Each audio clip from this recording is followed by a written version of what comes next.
NIOS home science 12th का है, code number 321 है और जो चैप्टर नंबर है वो 15 का है।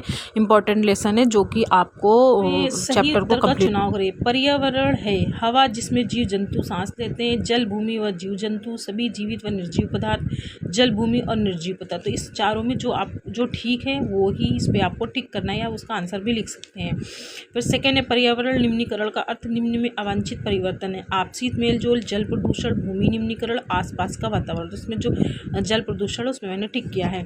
तो इसके बाद देखिए कॉलम ए के व्यक्तियों को कॉलम बी के व्यक्तियों से मिलान करना है। तो अधिक भीड़ भाड़ कहाँ पे होती है? झुग्गी और झोपड़ियों में होती है। मोटर वाहन, धुआं, विघ्नाभिक। अभी यहाँ पे देखिए इसमें सही उत्तर का चुनाव करके रिक्त स्थानों की पूर्ति करनी। तो इसमें फिल इन द ब्लैंक्स करना, इसके साइड में आपको आंसर भी दिए हुए। तो इनमें से जो आंसर आपको करेक्ट है वो आप इसमें फिल कर सकते हैं। ये देखिए मैंने सब में निशान लगा के रखा हुआ है।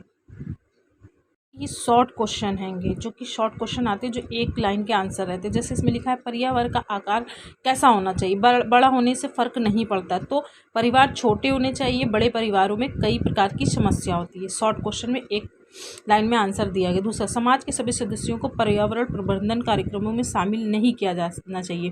तो पर्यावरण प्रबंधन कार्यक्रमों में गरीब से गरीब व्यक्ति को भी शामिल किया जाना चाहिए। घरेलू कचरे को निपटान पूर्ण नहीं है क्योंकि कचरे का अंतिम निपटान अच्छी तरह से किया जाना चाहिए।